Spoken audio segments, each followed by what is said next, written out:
Berbagai krisis sedang saling bertabrakan, di mana satu pertemuan saja akan memberikan dampak besar bagi Rusia, Ukraina, Eropa, Iran, Taiwan, dan kedua pihak yang sebenarnya sedang berbicara. Ya, Trump telah melakukan perjalanan ke Tiongkok untuk serangkaian pertemuan, dan mungkin untuk pertama kalinya sejak era KTT Perang Dingin, pada dasarnya semua orang dipaksa untuk memperhatikan. Meskipun Taiwan adalah topik utama dalam percakapan itu, sama seperti Taiwan tetap menjadi topik utama dalam kemungkinan Perang Dunia Ketiga. Dan tentu saja sesuatu yang akan kita bahas lagi di video-video berikutnya, masalah strategis yang lebih menarik dan mendesak adalah Iran. Ini juga merupakan masalah yang memiliki efek limpahan terbesar terhadap Eropa. Dan memang, hal ini ditambah dengan persoalan Taiwan tampaknya telah mendominasi percakapan antara kedua pemimpin tersebut. KTT ini berlangsung setelah muncul rumor bahwa Tiongkok sedang atau telah menyiapkan pengiriman senjata ke Iran, dengan Beijing membantah tuduhan tersebut, dan Trump mengatakan bahwa Amerika Serikat sudah mencegat hadiah untuk Iran. Sementara itu, narasi politik yang dominan adalah bahwa Trump memasuki KTT ini dalam posisi yang melemah. Dia belum pernah melakukan perjalanan ke Tiongkok selama sekitar 1 dekade, dan dia menunda kunjungan ini karena dimulainya perang di Iran. Saya yakin dia berharap perang itu sudah berakhir sekarang, yang sekedar pengingat, menurut pemerintahan memang sudah berakhir jika Anda bertanya terkait resolusi kekuasaan perang. Tapi perang itu belum berakhir jika dilihat dari ukuran yang masuk akal. Jadi untuk hari ini, kita perlu membahas dilema yang sedang dihadapi Tiongkok saat ini. Karena meskipun berada dalam koalisi tandingan yang sama dengan mitra tanpa batasnya Rusia, Beijing memiliki insentif yang secara fundamental berbeda terkait dengan Iran. Dan hal itu pada gilirannya menimbulkan beberapa pertanyaan menarik tentang jenis bantuan apa yang mungkin diterima Iran, yang juga membantu kita membandingkan mengapa proses perdamaian dengan Rusia sama sekali tidak mengalami kemajuan. Sebagai titik awal, ketika kita semakin sering menggambarkan dunia yang sedang berperang dalam jalinan aliansi dan permusuhan yang rumit ini, kita tidak boleh lupa bahwa perang itu mahal. Dan saya tidak hanya bermaksud dalam arti klasik soal garis batas di peta. Saya mengatakan bahwa Iran berperang melawan Amerika Serikat tidak secara otomatis menguntungkan Tiongkok, bahkan jika Iran berhasil dalam perang tersebut. Dan bahkan jika Tiongkok tidak ikut serta secara berarti. Ya, ada keuntungan yang jelas bagi Tiongkok di sini jika Iran sekedar berperang, tidak peduli menang atau tidak. Seluruh koalisi tandingan dibangun atas dasar kepentingan bersama untuk melemahkan Amerika Serikat, sehingga masing-masing dapat menghancurkan bagian dari tatanan dunia yang tidak mereka sukai. Bagi RRT, itu berarti jalur yang lebih mudah untuk mengintegrasikan Taiwan di bawah kendali daratan utama. Simpan dulu pikiran itu. Dilema utamanya adalah Tiongkok juga berkepentingan mencari uang, dan perang Iran membuat hal itu menjadi sulit. Permasalahan di permukaan adalah Tiongkok lebih bergantung daripada siapapun pada pasokan minyak yang keluar dari Selat Hormuz.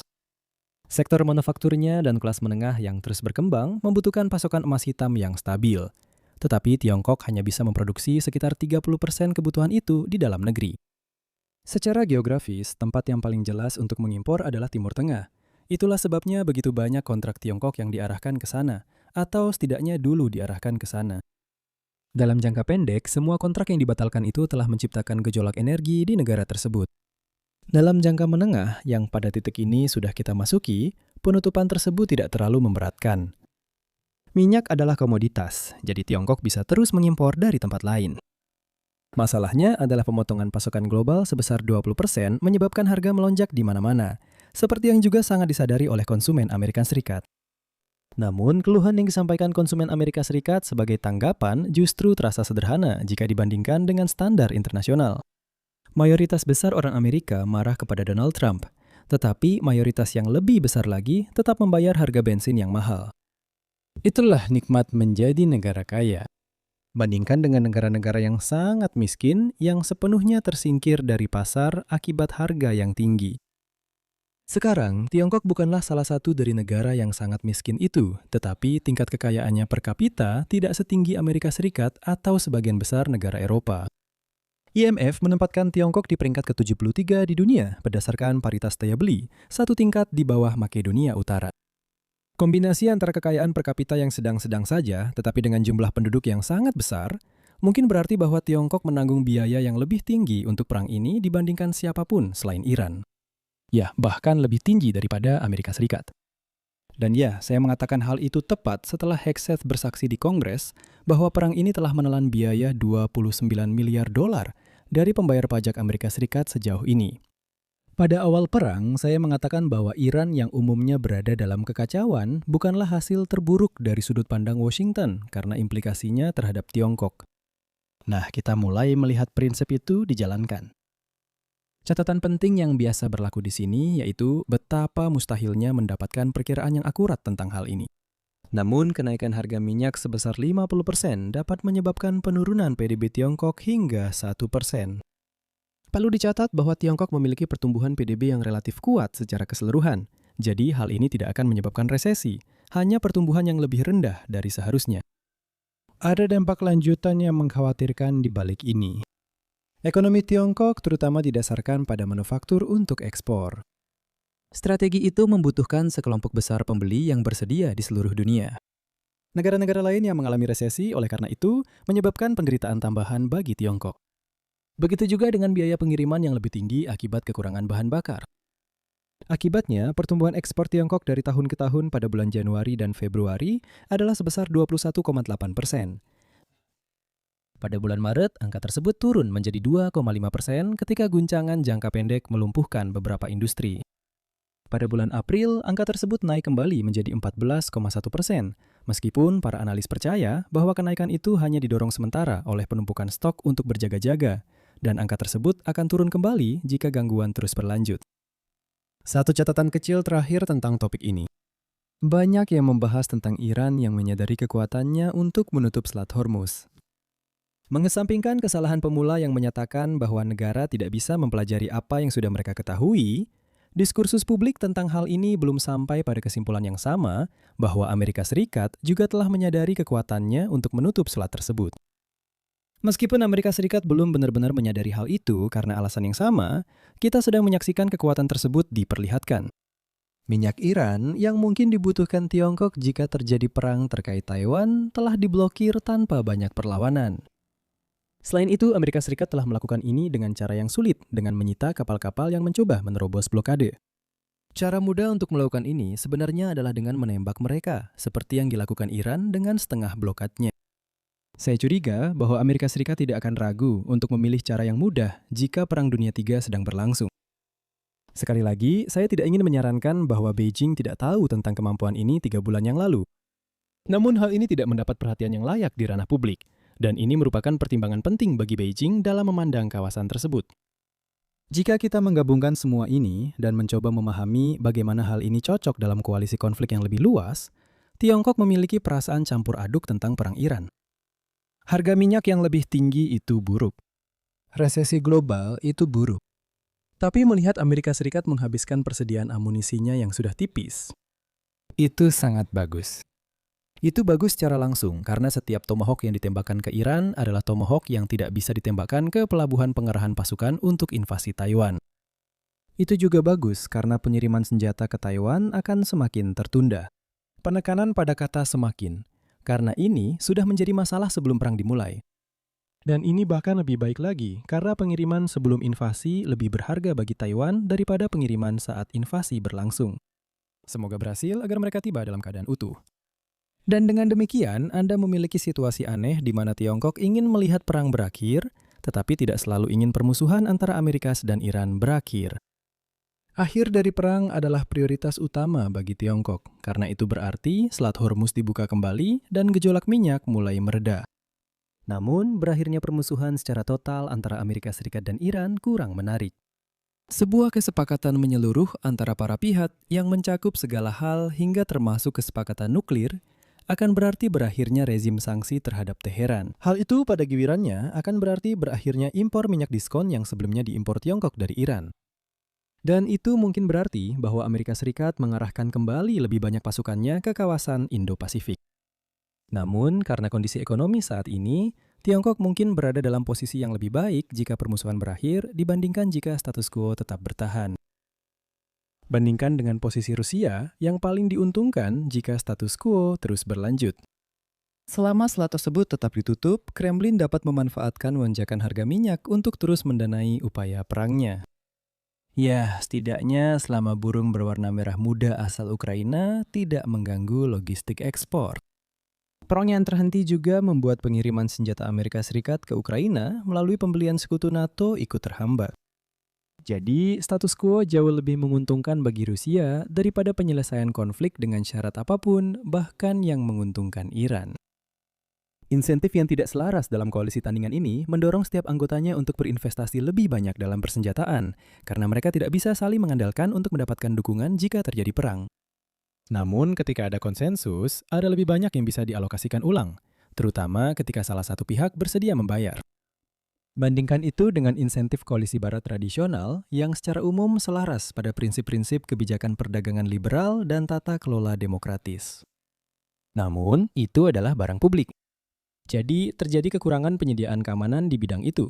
Tetapi setidaknya ada lebih banyak kesepakatan tentang bagaimana menerapkan kekuatan koersif ketika itu menjadi diperlukan. Jelas, pemerintahan Trump telah menyimpang dari jalur ini dengan cara-cara yang tidak terduga. Namun, tatanan itu sudah ada sebelum dia. Tatanan itu akan tetap ada setelah dia, dan struktur insentif inilah yang harus dihadapi oleh pemerintahan berikutnya dalam beberapa tahun ke depan. Dan itu membawa kita ke poin terakhir tentang bagaimana Tiongkok ingin memanipulasi insentif tawar-menawar di sini. Jika Anda melihat cerita tentang bagaimana Tiongkok diduga memasok Iran dengan peralatan militer, banyak yang menganggap ini adalah pilihan yang jelas, mengingat aliansi geopolitik saat ini. Memang, saya juga akan mengklasifikasikan ini sebagai sesuatu yang tidak terlalu mengejutkan. Meskipun berdasarkan diskusi kita sebelumnya, saya akan menambahkan berbagai catatan pada argumen tersebut. Di mana percakapan-percakapan tersebut cenderung keluar jalur adalah dengan secara implisit berargumen bahwa bantuan semacam itu secara inheren membuat Amerika Serikat lebih mungkin untuk berkompromi. Sekarang, itu memang benar jika Anda berpegang pada apa yang dikatakan kalimat tersebut secara persis. Tapi, jika Anda mengekstrapolasi klaim tersebut menjadi bantuan semacam itu, secara inheren membuat penyelesaian lebih mungkin terjadi, maka semuanya kembali keluar jalur. Seperti halnya bentuk bantuan militer lainnya, dampak langsung dari bantuan Tiongkok adalah menggeser keseimbangan kekuatan dengan cara yang menguntungkan Iran. Itu memang membuat Amerika Serikat lebih bersedia untuk mencapai kesepakatan. Porsi yang lebih besar dari kemungkinan kesepakatan terlihat lebih menarik daripada berperang. Namun, kesepakatan mana yang sebenarnya ada di meja perundingan merupakan hasil dari dinamika politik Iran. Dan efek yang membuat Iran makin berani sepenuhnya menyeimbangi efek pengekangan terhadap Amerika Serikat. Itu karena seberapapun Amerika Serikat menjadi kurang kuat, sebesar itu pula Iran menjadi lebih kuat. Ingat, hasil perang yang diharapkan secara bilateral adalah zero sum. Namun yang menyebabkan perang adalah adanya gesekan dalam negosiasi. Dan pembicaraan mengenai bantuan sama sekali tidak menyebutkan hal itu. Selain itu, gesekan dalam negosiasi tersebut bisa terjadi ke arah mana saja, tergantung pada apa yang menurut Anda menjadi pendorong konflik tersebut. Sebagai contoh, jika Anda percaya bahwa Amerika Serikat sedang mencoba memanfaatkan keunggulan militer jangka pendek karena kerusuhan dalam negeri di Iran, maka, ya, bantuan militer jangka pendek dari Tiongkok dapat menyeimbangkan efek tersebut. Itu baik untuk mencapai kesepakatan. Namun jika Anda berpikir bahwa para pihak tidak sepakat tentang siapa yang akan bertahan lebih lama dan Iran berada di pihak yang lebih lemah, maka bantuan militer justru dapat memperbesar perbedaan antara Iran yang lemah dan yang kuat. Hal itu mendorong Amerika Serikat untuk terus bertempur untuk mengetahui perbedaannya, daripada mungkin memberikan kompensasi berlebihan kepada Iran yang lebih lemah. Jika Tiongkok hanya ingin Iran memenangkan perang, maka hal ini tidak terlalu menjadi masalah. Namun seperti yang dijelaskan pada paruh pertama video ini, Tiongkok memiliki insentif kuat untuk membangun perdamaian, dan bantuan tersebut bisa mengganggu hal itu. Solusi elegan di sini adalah sesuatu yang akan terdengar familiar bagi mereka yang mengikuti proses perdamaian Rusia-Ukraina. Dukungan bersyarat kepada Iran lebih mungkin menghasilkan gencatan senjata yang berkepanjangan dan juga dengan syarat yang lebih menguntungkan bagi Iran. Sebagai contoh, misalkan Tiongkok berjanji akan mempersenjatai Iran jika Amerika Serikat menolak kesepakatan di mana kedua pihak mengakhiri blokade mereka, tetapi tidak ada perubahan pada program nuklir Iran. Hal ini memaksa Washington untuk mempertimbangkan kembali nilai dari kesepakatan tersebut, karena alternatifnya sekarang terlihat lebih buruk. Namun, hal ini juga mencegah Iran menjadi lebih agresif karena Tiongkok juga menahan bantuan jika Iran menolak persyaratan yang sama. Tentu saja, agar semua ini berhasil, Tiongkok benar-benar harus menepati komitmen bantuannya ketika benar-benar diuji.